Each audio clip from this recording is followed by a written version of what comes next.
வணக்கம். உரை சொல் எனும்போது, அதை உரைக்கல் எனும் கோணத்திலும் புரிந்து கொள்ளலாம். தங்கத்தை அது உண்மையான தங்கமா இல்லையான்னு சோதித்து பார்ப்பதற்கு ஒரு கல்லில் தேய்ச்சி பார்ப்பது போல, நம்முடைய புரிதல்களை எளிமையான சில வரிகளை கொண்டே சோதித்து பார்த்து கொள்ளலாம்.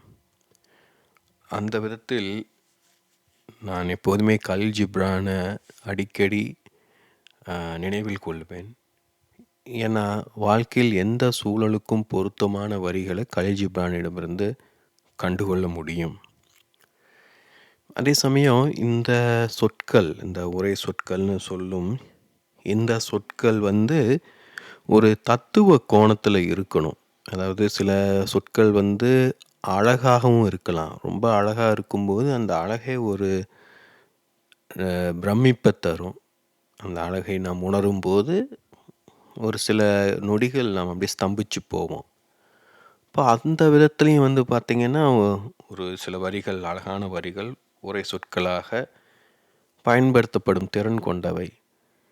ஆனால் அந்த அழகுங்கிறது அதுக்கப்புறம் அப்படியே மறைஞ்சு போயிடும். ஒரு நல்ல ஒரு இனிப்பு சாப்பிடுவது போல், ஒரு ஜூஸ் குடிப்பது போல், காஃபி சாப்பிடுவது போல் நல்ல இதமான உணர்வு இருக்கும். அது அப்படியே ஃபீல் பண்ண முடியும் அந்த சொற்களை சொல்ல நினைவுபடுத்தும் போதெல்லாம். ஆனால் அதுக்கப்புறம் அது காணாமல் போயிடும், மறைஞ்சு போயிடும். ஒரு நல்ல சூரிய உதயம் போலன்னு வச்சுக்கோங்க. அப்போ அது உள்ள ஆழமாக இறங்கணும் அப்படின்னா அது கொஞ்சம் அது தத்துவம் கலந்துருக்கணும்.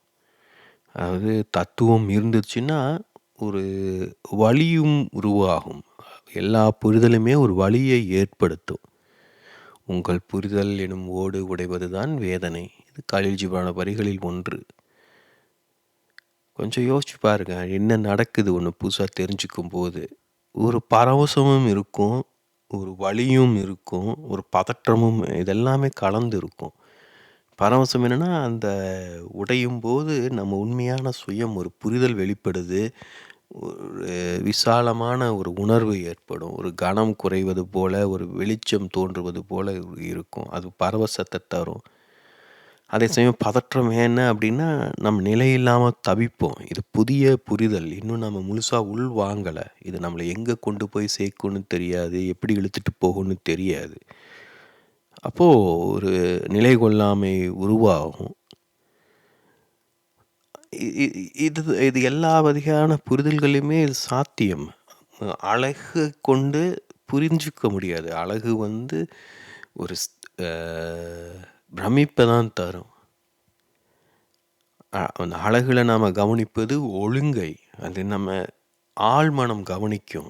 Beauty is in the eyes of the பிஹோல்டர்னு சொல்லுவாங்க. அதாவது அழகு என்பது பார்ப்பவரின் கண்களில் இருக்கிறது.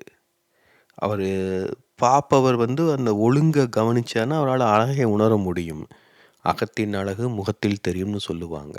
தனக்குள் ஒரு ஒழுங்கை கொண்டவர், அழகை கொண்டவரால் தான் அழகை ரசிக்க முடியும். அழகை ரசிப்பதற்கு ஒரு தனியான ஒரு புரிதல் வேண்டும், ஒரு மனநிலை வேண்டும். எல்லோராலும் அது சாத்தியம் கிடையாது. இப்போ அந்த விதத்தில் அழகு ஒரு உன்னதமானது. நம்ம கவனித்து பார்த்திங்கன்னா, ஒரு மரபுங்கிறது வெவ்வேறு விதங்களில் அழகை முன்னிலைப்படுத்தும். ஏன்னா ஒரு அழகான பொருட்களை கவனிச்சுக்கிட்டே இருந்தோம்னா நம்முடைய மனசுக்குள்ளே அந்த ஒழுங்கு நம்ம அறியாமல் உருவாகும். ஆனால் தத்துவங்கிறது அதே ஒழுங்கை சுயநினைவோட, ஒரு முயற்சியோட, ஒரு தன்முனைப்போட உருவாக்குவது. அப்போது அங்கே இந்த தன்முனைப்பு இருக்குங்கும்போது, சுயநினைவு இருக்கும்போது அந்த புரிதல் ஆழமாக இருக்கும். அதே சமயம் அது ரொம்ப சுவாரஸ்யமான விஷயம் என்னென்னா, அந்த புரிதல் ஒரு வலியை ஏற்படுத்தும் இல்லையா? அதனால் நம்முடைய மேல் மனம் புரிந்து கொள்ள விரும்பாது. வலியை ஏற்படுத்தும் விஷயங்களை புரிந்து கொள்ள விரும்பாது. அதை தவிர்க்க தான் பார்க்கும், மறுக்க தான் பார்க்கும். யோசிச்சு பாருங்க, சிகரெட் குடிப்பது உடல் நலத்துக்கு தீங்கானது. எல்லா சிகரெட் பேக்கெட்லேயும் எழுதியிருக்கு. எவ்வளோ காலமாக அதை பற்றி சொல்லிட்டு வந்துட்டுருக்கோம். ஆனாலும் சிகரெட் குடிக்காமல் இருக்க முடியறதில்ல. ஏன்? ஏன்னா அந்த புரிதல் சுயநினைவோட நம்முடைய தன்முனைப்போட நம்ம மேற்கொள்வதில்ல. அப்படியே சும்மா படிச்சுட்டு போயிடுறோம். அப்படியே பாறை மேலே விழுந்த தண்ணி போல அப்படியே போயிடுது. ஸோ அதனால தான் இங்கே தான் இந்த வித்தியாசத்தை நம்ம கவனிக்கணும். இப்போ இந்த இடத்துல அழகும் பயன்படாது. சிகரெட் பிடிப்பது உடல்நலத்துக்கு தீங்கானதுன்னு அழகான பெண்களை வைத்து விளம்பரம் பண்ணால் புரிஞ்சுக்குவாங்களா மக்கள்? தெரியல, முயற்சித்து பார்க்கலாம் வேணா. இது வரைக்கும் அதை யாரும் செஞ்சது கிடையாது இல்லையா? ஏன்னா பெண்களை வைத்து விளம்பரப்படுத்தினா எதையெல்லாமோ மக்கள் புரிஞ்சுக்கிறாங்க.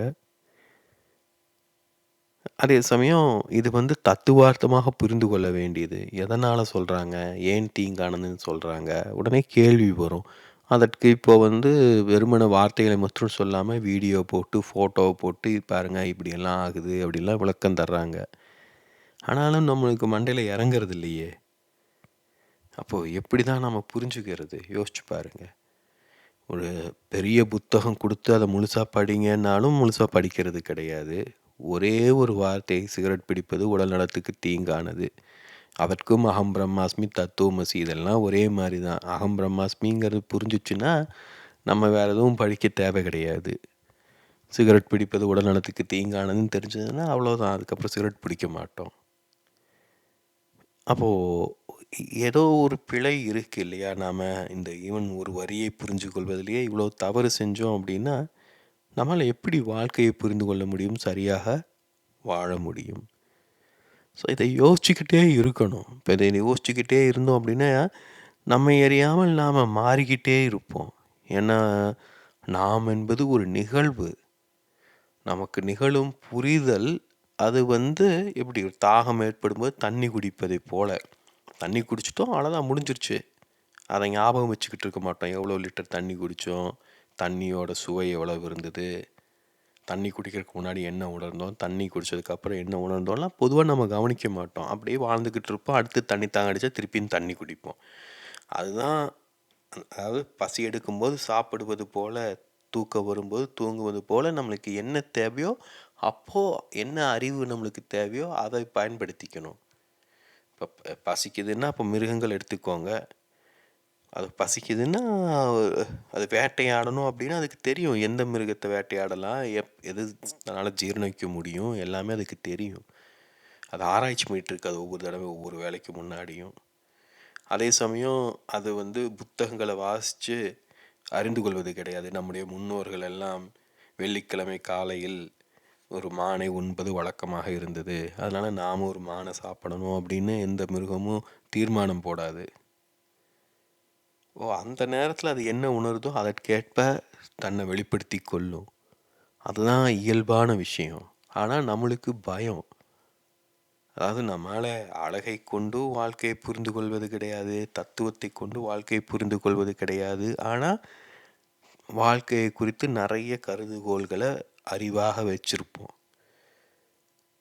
இப்போ அந்த அறிவை புரிந்து கொள்வதால் வாழ்க்கையை புரிஞ்சுக்கிட்டோம், மனிதனை புரிஞ்சுக்கிட்டோன்னு நினச்சிக்கிட்டு இருக்கோம். இப்போ அதையெல்லாம் மாற்றி அமைப்பதற்குத்தான் இவ்வளோ பேச வேண்டியதாக இருக்குது. ஆனால் யார் புரிஞ்சுக்கிறா, எப்படி புரிஞ்சுக்கிறாங்கிறது நம்ம கையில் கிடையாது. நம்மளால் பேச தான் முடியும், அவ்வளவுதான். ஸோ இது நான் கவனிக்கணும். ஏன்னா நாம் என்பது ஒரு நிகழ்வுனா நம்ம மாறிக்கிட்டே இருப்போம். அப்போ அறிவுங்கிறத நம்ம பிடிச்சிக்கவே முடியாது, அதுவும் மாறிக்கிட்டே இருக்கும். இப்போது நீங்கள் யோசிச்சு பாருங்கள், ஒவ்வொரு நாளும் உங்கள் உடலுடைய அளவு மாறிக்கிட்டே இருக்குன்னு வைங்க. நீங்கள் எவ்வளோ உடை வச்சுருக்க முடியும்? நூற்றுக்கணக்கான உடை வச்சுருப்பீங்களா? ஏன்னா இன்றைக்கி நூற்றுக்கணக்கான உடை இருந்தால் நாளைக்கு அதெல்லாம் பத்தாமல் போயிடலாம், பெருசாகிடலாம். அப்போது எவ்வளோ குறைவாக வச்சுக்க முடியுமோ அவ்வளோ குறைவாக தான் வச்சுக்குவோம் இல்லையா? இப்போ அதை போல் மாறிக்கிட்டே இருக்கும் ஒன்றை நம்மளால் கையாள முடியாது. அதை புரிஞ்சுக்கணும். மாறிக்கிட்டே இருக்கும் ஒன்றை யாராலையும் புரிந்து கொள்ள முடியாது. அது மாறிக்கிட்டே இருக்கும். அதை என்ஜாய் பண்ணலாம். ஒரு மரம் காற்றுக்கு அசையுதுன்னா அதை பார்க்கலாம், ரசிக்கலாம். அதை புரிஞ்சிக்க முடியுமா? எந்தெந்த திசையில் எந்தெந்த இலை எவ்வளோ நேரம் அசைஞ்சுது, என்னென்ன மாதிரி ஒளி ஏற்படுச்சு, ஒரு இலைக்கும் இன்னொரு இலைக்கும் எவ்வளோ வித்தியாசம் இருக்கா, ஏதாவது அது ஆடுவதில்லை, அசைவதில்லை. ஸோ வாழ்க்கையும் அப்படி தான். அதை புரிந்து கொள்வதற்கு ஒரு எளிமையான வரி, நம்மை புரிந்து கொள்பவர்கள் நம்மின் ஒரு பகுதியை சிறைப்பிடித்து விடுகிறார்கள். ரொம்ப பிடித்த வரி, ரொம்ப எளிமையான வரி. நம்மை புரிந்து கொள்பவர்கள் நம்மின் ஒரு பகுதியை சிறைப்பிடித்து விடுகிறார்கள். ஆங்கிலத்தில் those who understand us enslave something in us. Those who understand us enslave something in us. So இது ரொம்ப எளிமையான வரி தான். கவனிச்சு பாருங்க. உங்களை ஒருத்தர் புரிஞ்சுட்டார் அப்படின்னா அந்த புரிதலுக்கு ஏற்ற மாதிரி நீங்கள் நடந்துக்கணும்னு எதிர்பார்ப்பார். நீங்கள் ஒருத்தரை போய் அறிமுகப்படுத்துகிறீங்க, பேசிக்கிட்டு இருக்கீங்க, அப்படியே அவர் பேச்சு வாக்கில் எல்லாருமே இன்னொரு எடை போட்டு கவனிச்சிக்கிட்டே இருப்பாங்க. அவர் சில புரிதல்களை உருவாக்கி கொள்வார். தொடர்ந்து நீங்கள் இப்போ ஒரு காஃபி சாப்பிட்றீங்கன்னு வைங்க, ஒரு காஃபி கடையில் போய் காஃபி சாப்பிட்றீங்க, ஒரு வாரம் பார்க்குறீங்க, இப்படியே தொடர்ந்து சில மாதங்கள் சந்திக்கிறீங்க. இப்போது 4-5 தடவை சந்திச்சிட்டிங்க, உங்களுக்குள்ள ஒரு புரிதல் உருவாகி இருக்கும். இப்போது திடீர்னு ஒரு நாள் சந்திக்கிறீங்க. இப்போ இவ்வளோ நாளாக தினமும் சந்திக்கும்போது காஃபி ஷாப்பில் காஃபி குடிச்சிக்கிட்டு இருந்தீங்கன்னு வைங்க. அன்றைக்கி எனக்கு காஃபி வேண்டாம், டீ குடிக்கிறேன் அப்படின்னீங்கன்னா என்ன நினைப்பார் அவர்? என்ன எப்போ நீங்கள் காஃபி தானே சாப்பிடுவீங்க, என்ன இன்றைக்கி டீ குடிக்கிறீங்கன்னு கேட்பாரா இல்லையா? அவர் உங்களுக்கு எவ்வளோ நாளாக தெரியும்? ஒரு 4-5 தடவை சந்திச்சிருக்கீங்க, சில மணி நேரம் பேசியிருக்கீங்க, அவ்வளவுதான் இல்லையா? இப்போ அவர் நீங்கள் தீர்மானிக்கிறாரு நீங்கள் என்ன பண்ணணுங்கிறத இல்லையா? ஏன்னா அவருடைய புரிதலின் அடிப்படையில் நீங்கள் காஃபி மட்டும்தான் குடிப்பீங்க. இப்போது நம்ம கவனிக்க வேண்டியது ஒரு பேட்டர்னை கவனிக்கணும். நான் வேறொரு காணொலியில் அறிவு, ஞானம், புத்திசாலித்தனத்தை 3ஐயும் பற்றி பேசியிருக்கேன். அந்த புத்திசாலித்தனம்ங்கிற அந்த பேட்டர்னை கவனிக்கிறது. இப்போ நீங்கள் இதுக்கு முன்னாடியெல்லாம் சந்தித்த போது அது ஒரு வார நாளாக இருக்கலாம். இத்தடவை சந்திக்கும்போது ஒரு வார இறுதியாக இருக்கலாம். நீங்கள் ஒரு கொள்கை வைத்திருக்கலாம், வார நாட்களில் காஃபி குடிப்பது, வார இறுதினா டீ குடிப்பது. யாருக்கு தெரியும்? இல்லை உங்களுக்கு அன்றைக்கி அப்படி தோணி இருக்கலாம். அன்றைக்கி ஏதாவது டீ பாதி விலைன்னு போட்டிருக்கலாம். இல்லை அன்றைக்கி நீங்கள் செய்தியை பார்த்துருக்கலாம், டீ குடித்தா ஆயுள் அதிகமாகும்னு. ஏதாவது யாருக்கு தெரியும்? ஸோ நாம் ஏதாவது ஒன்று செஞ்சோம் அப்படின்னா உடனே நம்மளுக்கு தெரிஞ்சவங்க யாராவது உடன் இருந்தாங்கன்னா அவங்க சில எதிர்பார்ப்புகளுக்கு ஏற்றாற்போல் நம்ம நடந்துக்கணும்னு நினைப்பாங்க. இப்படி நம்மளை புரிந்து கொள்பவர்கள் நிறைய இருந்தாங்கன்னா அவங்க ஒவ்வொருவரும் நம்மை அறியாமல் நம்மளை கட்டுப்படுத்திக்கிட்டே இருப்பாங்க. நீ இந்த மாதிரி ட்ரெஸ் பண்ண மாட்டியே, நீ இந்த மாதிரி தூங்க மாட்டியே, நீ இந்த மாதிரி பேச மாட்டியே, இந்த மாதிரி பாட மாட்டியே, இந்த மாதிரி சிரிக்க மாட்டியே இல்லையா? ஸோ இதிலிருந்து எப்படி விடுபடுவது? நாம் தான் கண்டுபிடிக்கணும். நம்மை நாம் அறிந்து கொண்டோம் என்றால், நாம் யார் என்று புரிந்து கொண்டோம் என்றால் நமக்கு வேறு யாரும் தேவைப்பட மாட்டார்கள் இல்லையா?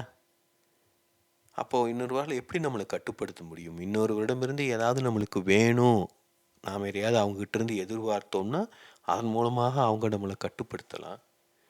நம்மகிட்ட வேறு யார்கிட்டருந்து நம்மளுக்கு எதுவுமே வேண்டாம், நாம் முழுமையான மனிதராக நம்மை உணர்கிறோம், நம்மளுக்கு அதிகப்படியான தேவைகள் எதுவும் கிடையாது, நம்மகிட்ட இருக்கிறதே போதும், நிம்மதியாக வாழ்ந்துட்டுருக்கோம் அப்படின்னா நம்ம எதுக்கு இன்னொருவர் சொல்வதை கேட்கணும்? ஃபர்ஸ்ட் ஆஃப் ஆல் எதுக்கு அவர்கிட்ட விளக்கணும்? நான் காஃபி பிடிச்சிருக்கு, நான் காஃபி குடிக்கிறேன், டீ பிடிச்சிருக்கு, நான் குடிக்கிறேன், நான் தனியாக குடிச்சிட்டு போகிறேன் எப்போ வேணா. இன்னொருவர் இருந்தால் தான் நான் விளக்க வேண்டியதாக இருக்குது இல்லையா? இன்னொருவர் எதற்கு நம்மளுடைய வாழ்க்கையில் தேவை? யோசிக்கணும். சும்மா என் புருஷனும் கச்சேரிக்கு போனாங்கிற மாதிரி மற்றவங்க செய்கிறாங்களேங்கிறதுக்காக நாமளும் படிக்கிறோம், வேலைக்கு போகிறோம், திருமணம் செய்து கொள்கிறோம், குழந்தை பெற்றுக்கிறோம். ஆனால் காமெடி என்னென்னா நம்முடைய வாழ்க்கையை நாம் தான் வாழ்ந்தாகணும், அவங்க வாழ்க்கையை அவங்க தான் வாழ்ந்தாகணும். அவங்க செய்கிறாங்களேங்கிறதுக்காக நம்ம செஞ்சோன்னா நம்முடைய வாழ்க்கைக்கு யார் பொறுப்பெடுத்து கொள்வது? ஸோ இதெல்லாம் நாம் தான் பார்க்கணும், நாம் தான் கவனித்து நாம் தான் சரி செய்து கொள்ளணும்.